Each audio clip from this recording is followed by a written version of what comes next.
What?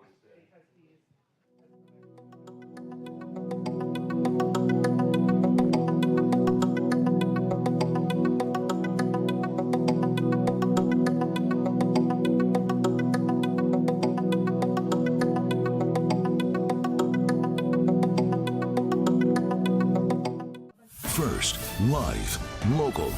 This is Fox 12 Now. All right, this is Fox 12 Now. Wanted to pull that up as usual. Always looks amazing up there at Ski Bowl, or at least does right now with all of that snow. Yeah. And some of that is new snow. 6 inches. 6 inches of new snow. 6 inches of new snow. And we're going to be talking about that and the first alert forecast, of course. And that is because we're here with Katie Zuniga. Yes. Coming directly off of your other job, across the station, right over here to join us for Fox 12 Now. And there is a lot of talk about what's potentially coming, what has come. Yep.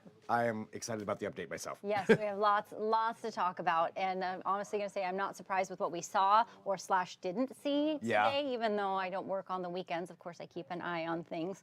And as they progress, you remember we talked about that like 1 to 2 day, 3 to 5 day. As we got a little closer, it was becoming more and more obvious that there just wasn't enough cold air for us to get big snow, maybe just a little overnight. Yeah. And so that's exactly what we saw, and we're looking at a repeat for tomorrow. Okay. So we'll get into those details, but yes, okay, we have some updates for you. All right, well, yeah, let's jump right into it. All right, so first off, I thought this is one of those fun times I get to share this stuff with you folks. This is what we're looking for in winter, okay? So if you look at this is what we call the types of precipitation. When you have 32 degrees from where the flake forms, which is almost always in the clouds up at the top, it almost starts to snow almost all the time, and then it stays that temperature all the way to the ground, you get your snow, correct? Okay. Well, when you add in a little warm air, which is what we're dealing with now, and I'll be showing you how this is being mixed in, you get the snow to form, then you get into a little warm area so it melts it, and then you go back into that cold layer and that drops down, and that's how we get our ice pellets. So it's a freeze, thaw, freeze cycle that brings in the snow, the ice pellets. Then when you get into an even thinner layer at the bottom, that's when you get the freezing rain, because it's cold enough to chill the drops, but not enough depth to refreeze it. Okay. So then you make your snow, you melt it, you get back into that thin cold layer below freezing, you get freezing rain, liquid rain, freezes on contact of something. And then, of course, if you have snow and then you have your warm air and it stays that way all the way to the very end, then, of course, you get just regular old rain. Okay. So that's part of sort of the basics, the easiest way. There's more, involved, but this is the best one to show you what's going to happen. Okay, so here we have. This is the satellite image all the way leading up through about 11 o'clock as we went into last night. You see the difference between these clouds here and this here. Yeah. So this is your unstable air, this is your cold air, and this is your warm air rising, condensing, and making your clouds. So what we have is our low pressure center doing its thing right there, slowly dropping down, coming through, grabbing moisture, swinging around, and then banking up right against. So we are literally right on this line between a warm air mass and a cold air mass. And so this is keeping things from getting into, and that's why you've noticed, and I'll show you as we go through, Salem didn't get anything. We got a little, up to the north a bit, and then the coast, not quite as much, because you actually have it hit there and hit the coast range before things switch to us. But that's where we're seeing the issue is this is just not cold enough, and it's not dropping down far enough for us to get out of it what we would need in order to have that nice thick layer. That camera's having an issue. That nice thick layer of cold air in order to get snow all the way to the ground.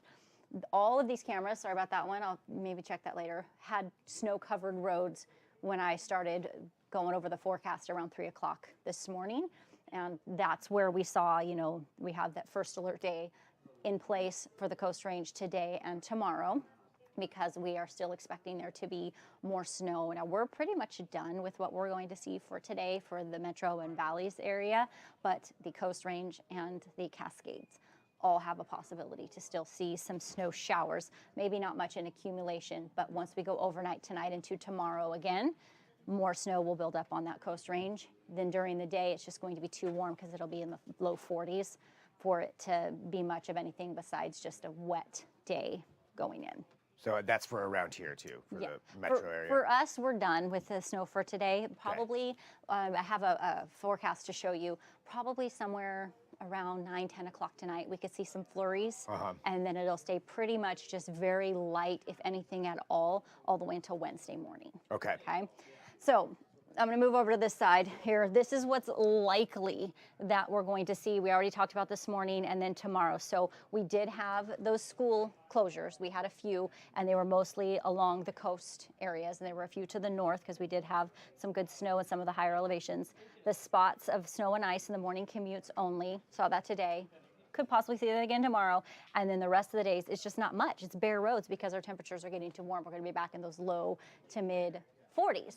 What we do not expect, that system that's coming down is not bringing enough cold air to get us an Arctic blast. So no afternoon temperatures will be colder than 35 degrees. And as you just saw, that means it's a little too warm. If something does form, it likely will melt or just be slushy. That means no snowstorms. That will shut down the city. And I'll walk you through the snow forecast, how much we're expecting, but it's just not enough from the north or the east, because there's a couple different ways, and I didn't have enough time. Like I could do a whole extra weather segment on just the 2 ways that we get snow, whether it's coming from the north or the east. So we can go into that sometime, but just not enough is all that we have time for to talk about today. And then the freezing rain. Do you remember how I showed you what can happen? So we're not expecting that freezing rain on contact because it's just a little too warm. That's okay. I'm all right without the freezing rain. Yeah, that freeze on contact stuff. It's cool though. Like I like seeing it. It's not good when it like gets on trees and accumulates and then things fall over. But I love it when you see like the little blades of grass that have the ice around them. Yeah. I think that's pretty cool. Okay. So you probably are sick of hearing me talk about this. Is what we've been tracking since last Tuesday.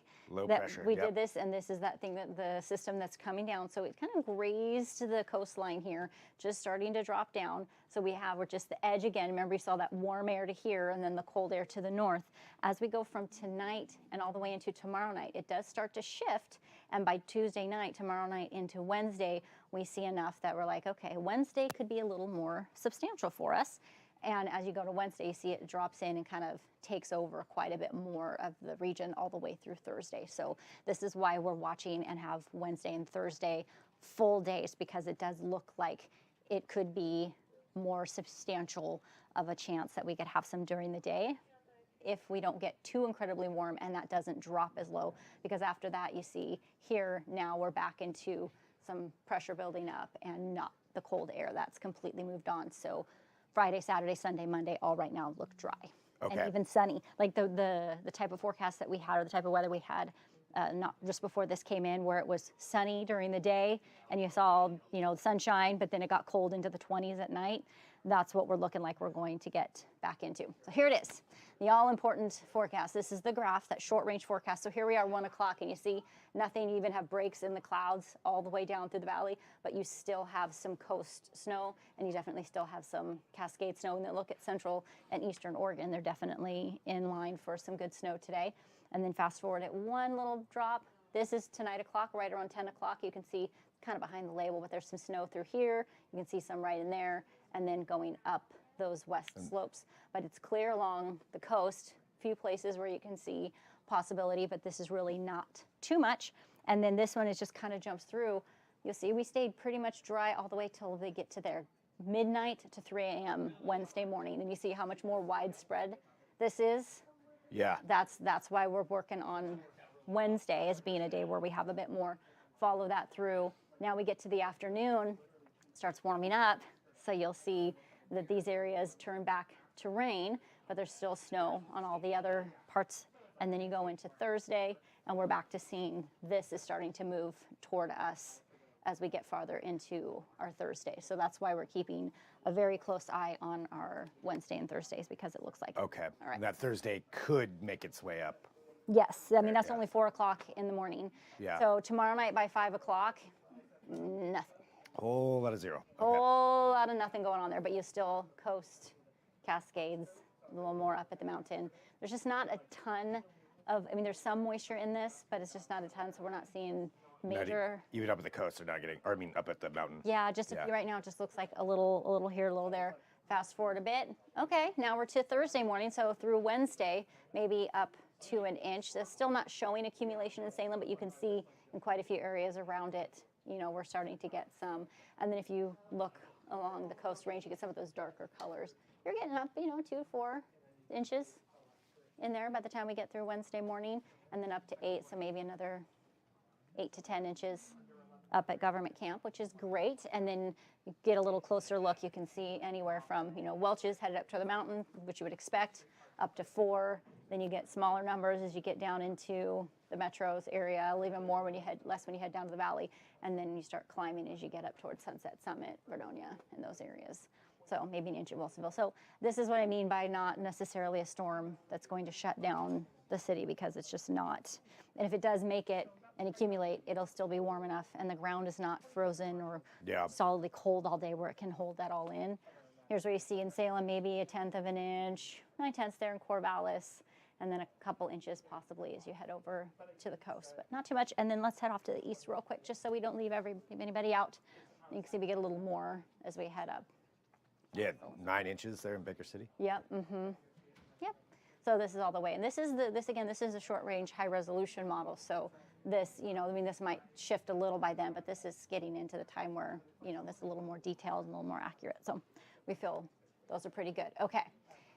So we talked about this, I think, last time, where people have asked me, are we going to get snow in February? Because we always get snow in February. So the answer to that is yes, we'll get some, but will it be measurable? That is really the question, because those records are typically taken out of Portland. This is the month that we start getting back into drier time. It's drier than last month. It's a little closer to March than it is to January. But on average, we get a little more than an inch of snow, and we've had 6 of our last Februaries that we have. So it's not totally uncommon to see snow in February. However, when you go back, you know, what is that, 12 years? You can see that it's not every year. We've had some good ones recently. I mean, oh, that says 37. That looks like a temperature and not a number. So I'm going to check on that. Might be 3. 3.7. Maybe, yeah. I don't know how that happened. I'll fix that. So, but don't worry about that. But you can see that it was. Avert your eyes. Yes, pay no attention to the man behind the curtain.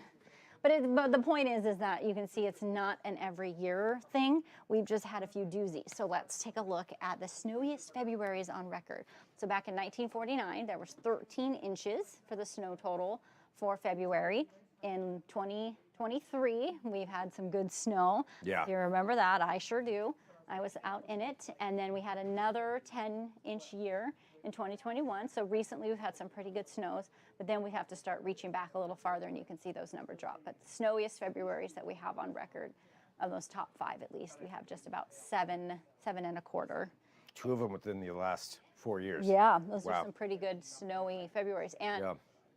if memory serves me right, these were both La Niñas, because we had 3 La Niñas in a row. I think it was 21, 22, 23 were all La Niñas, which increases your chance for snow. That's usually a good thing. And then 24 was El Nino, and then this year we're back to La Niña. So this isn't shocking for a La Niña event. It's not normal to have 3 La Niñas in a row. That was kind of a little spicy anecdote. Okay, so here it is. A whole lot of going on here for our 7-day forecast. Oh, I didn't put my, did I miss something? I had something I wanted to show you. Okay, we'll talk about this, and then I actually want to go back and show you one more thing, because I think we have time. I wonder if we should take a quick break here really Oh, quick. yeah, let's do that. Just to get lined up. So we're going to find out more about this. You know what I'll do? I'll get that pulled up while we're on our break. There we go. Okay, so we're just going to take a quick 60-second break. We will be back, though. I'm going to leave you with that right there for a second, and we will be right back. That's right. I forgot about that.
right, we are going to jump right back in this. It Yes. looks like Katie's got something pulled up there for us. I do. It gave me right. that 60-second break, gave me a chance to pull up what I thought There I'd we go. put into our show here. Okay. Here's what we have the last 2 weeks. I call the temperature profile, where we were, warm, above average, or just above average, all the way through, those 6 days in the low 50s. This is when we had that cloud cover come in, and that's the only reason why we didn't make it into 50. And then you see it returned, and then we've been on this slow descent, expecting today to be about the same as yesterday for our temperatures right there in the mid 40s. Now, I know I already just showed you this, but I want to bring it up again because it's a key factor in all of Low this. pressure. The low pressure, colder air, cold showers coming through, dropping in. Now we're going Tuesday into Wednesday, and then we stay pretty chilly for the rest of the week and going into the weekend, even staying chilly as we get into Saturday, Sunday, Monday. Okay. The next 7 days, our daytime temperatures drop into, and this is just the metro area, the upper 30s. So, by reasonable logic, you would say, okay, it's not cold enough to stay snow all the way to the ground.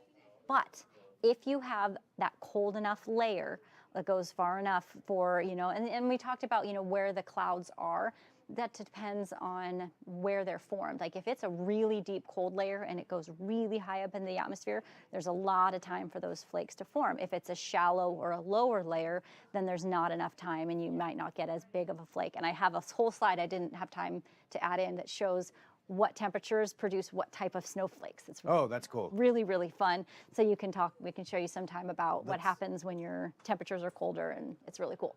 So that's your daytime temperatures for this week. Okay, you'd be like, okay, well, we're not going to see snow. No, we don't need that. That's an old number there. Pay no attention to the numbers at the top. Okay, and we went through all of this, so we talked about this. This is something I had to pull up from earlier today. This is interesting to me, though. There's on the bottom there, just the freezing rain, liquid rain freezes on contact versus ice pellets. Because you have a longer distance for it, Yeah. so this forms into your ice pellets before it hits the ground. Before it hits, so Yep. that's the... Yep. Exactly. So there's that. Okay, so this is what I really wanted to get to. These are the overnight temperatures. Do you notice something about that? Is they're all below freezing. Oh. So that's where, like this morning, we had that first alert weather morning, but because the cloud cover kept us too warm, we never dropped below freezing. So that's why we didn't. If we had, that 100th of an inch of rain would have turned into easily a half inch of snow. And then you'd be surprised how, it takes a 1/10 of an inch of rain to make an inch of snow.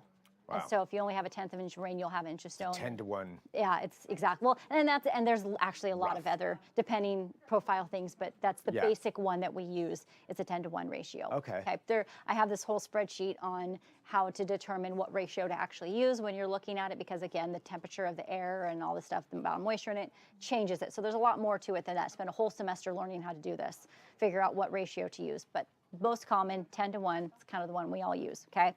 So we have those cold temperatures that will impact this is what. Oh, la, la, la. Is my thing being slow again? Remember how the other day I was over here and it said, there we go. There we are. Low connection. Okay, so that is why we have some cooler daytime temperatures. We have cold overnight temperatures, plenty of time for those flakes to form and freeze, and then going through the day. So even though we're getting back up into the upper 30s, maybe low 40s, there is still a possibility for something to fall through these days and be a bit more substantial. I feel very confident that tomorrow morning will be very similar to today in that we won't see much. You'll have a few flurries in some areas, but all in all, it'll be a safe day. It just might, again, some of the areas like that had the school delays and closures in the mornings and stuff like that, that could happen again. And then we'll watch these two and see the most recent model runs, the ones that came in after 6 o'clock this morning, showed this still being pretty snowy. So we'll see as we get into tonight and even into tomorrow morning, we'll be able to pin this down again. And then after that, it's back into that cooler daytime temperature, but sunshine, and then pretty darn cold overnight because we don't have the clouds. This All right. is, cloud cover, no cloud cover. Yeah. So there you have it. Okay. Yeah. So that's what we're looking at for. That's what we're looking at. And, things I suppose could still always change as As usual. they will. Yep. Yeah. And so we'll keep up to date with all of that. But, it gives a better idea. Yeah, and I think the most important thing that I want to stress here is, these are not, these first alert days that we have for you folks out there, it's more of a just know that this is coming because we We do like our snow here, but we get a little, what's a nice way to put it? People don't know how to drive. Was that I what mean, you were he gonna said say? it, not me. I mean, I think it's fairly established. Yeah, we're not the greatest drivers in snow. I mean, it's just true. So that's what this is more, is an alert to this is coming, not snowstormageddon Yeah. again. Yeah. So Okay. that's So where don't we're- panic, But just know it's there. but be prepared. Exactly. Yeah, Yes, that's there you go. exactly right. All right, so there we go. So good advice there, and it's nice to know, what's coming up. As you can see, we've got it right there. But Katie, you always keep people up to date as well. I do my best. With I'm that, here. everybody over at the Fox 12 Weather Team does, and so we want people to download the app. Yes. Also, the Fox 12 Weather app and the Fox 12 Oregon app. So get both of those. Then you're covered across Yep. the board. You'll know. And yeah. Because I'm a broken record here, but like this morning when I got up, as soon as I saw the changes, I immediately pushed out an alert this morning for people to know before they even would have headed out the door, depending on what time you left. But, just to make sure that, hey, we're heading out the door today. Here's the Yeah. changes from last night to this morning. I do that every morning. I do these sort of updates throughout the morning, and Mark does them in the evening with the other gals. So yeah, be aware and follow along. And thank you, Katie. Yes. And I'll be back. yep, you'll be back, and we'll talk about this and follow along with the updates and see what's going to happen Wednesday and Thursday. I'm really curious about that. Yeah. But again, this is Fox 12 Now. Also, so we live stream here out of the Fox 12 Oregon newsroom, and we've got more coming up today. I'll be back at 1 o'clock. We have stuff throughout the afternoon. If there's ever breaking news outside of our other newscasts, this is the place to go. So this is where we'll have you covered. But that's it for right now. Thanks for joining us. We'll talk to you soon.